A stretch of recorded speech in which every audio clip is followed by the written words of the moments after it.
Back with power of safeguard. Ang programang ito ay naglalaman ng mga sensitibong eksena na hango sa tunay na pangyayari. Pinapayuhan ng lahat na huwag itong gayahin at patnubayan ng mga magulang ang mga bata sa kanilang panonood.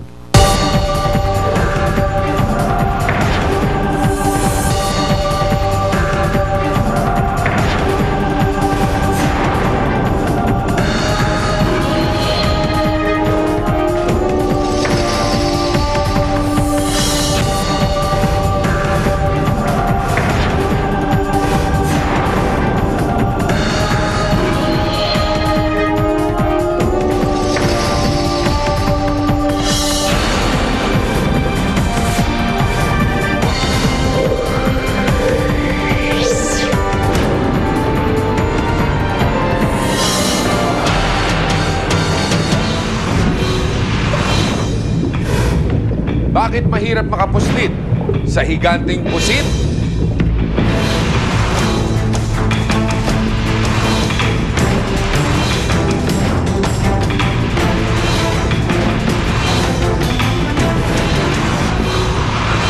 Tatagal ka ba sa lamig na minus 40 degrees?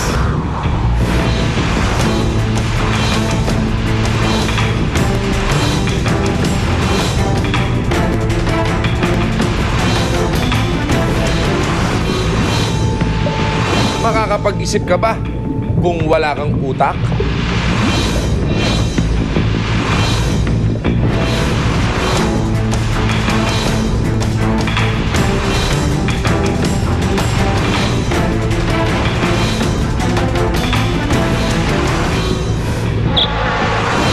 Bakit kailangan magpalit ng shell ang spider crab?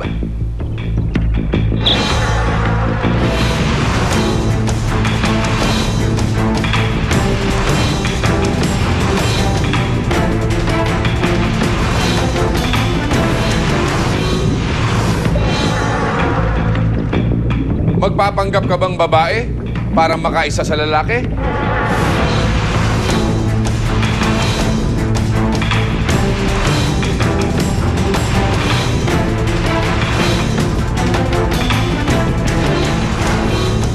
Mga kakaibang hayop sa ilalim ng karagatan. Iba-iba nilang gimmick. Masasaksihan. Todo-todo ang labanan at walang atrasan ngayong gabi. Yan ang usapan. Dito lang sa Amazing Story!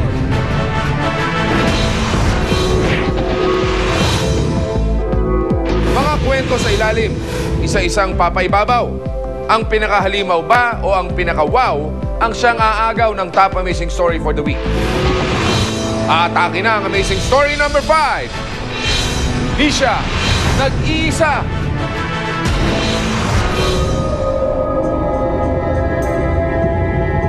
Paano nga ba mabuhay sa kailaliman ng dagat?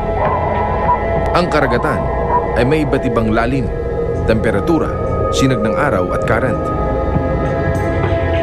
2 kilometers pababa ay matatagpuan ang mga hypothermal vents na nagbubuga ng mga mainit na singaw. 450 degrees centigrade ang init galing sa biyak ng Earth's crust. Sa kabila ng init na ito at dilim ng karagatan, may mga nilalang na nabubuhay dito. Isa na ang Pompeii worms. Kilala silang nabubuhay sa volcanic heat. Kasama niya rito ang mga crabs at long tube worms. Ang mga bakterya sa paligid ng pasingawan ang kanilang kinakain.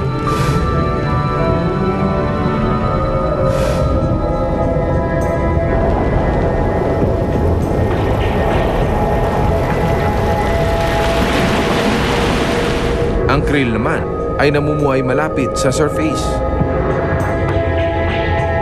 Umaabot sa 60,000 per cubic meter ang dami nila.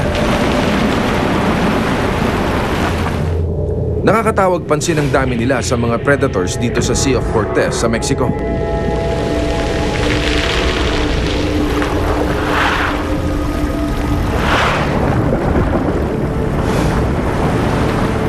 Katulad ng Humboldt squid. 2 metro ang haba niya at pinaniniwalaang man-eater ang dambuhalang ito. Mahirap na siyang kalabanin kapag nag-iisa. Paano pa kung sandamakmak sila?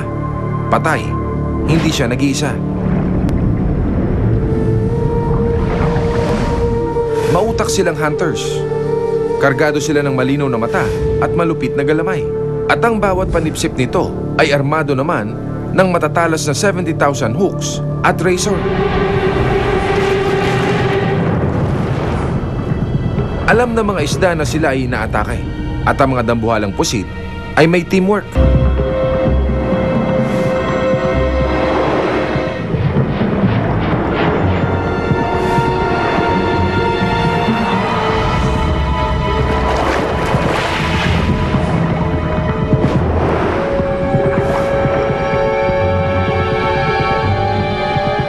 Nagpa-flash sila ng kulay na red at white, hindi lang para mandito ng biktima, kundi para isignal sa kakampi kung kailan aatake.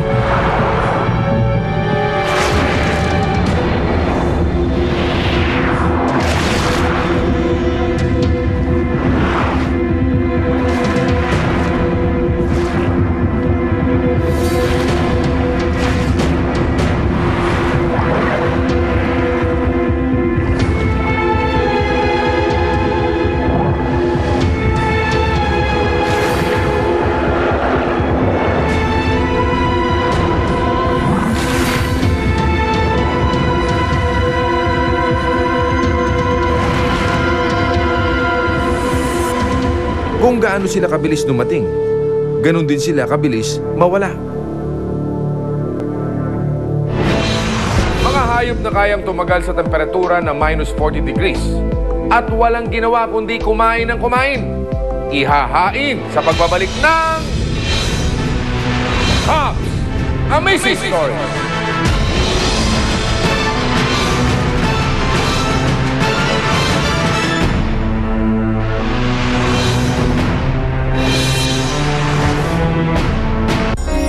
Mahal kita.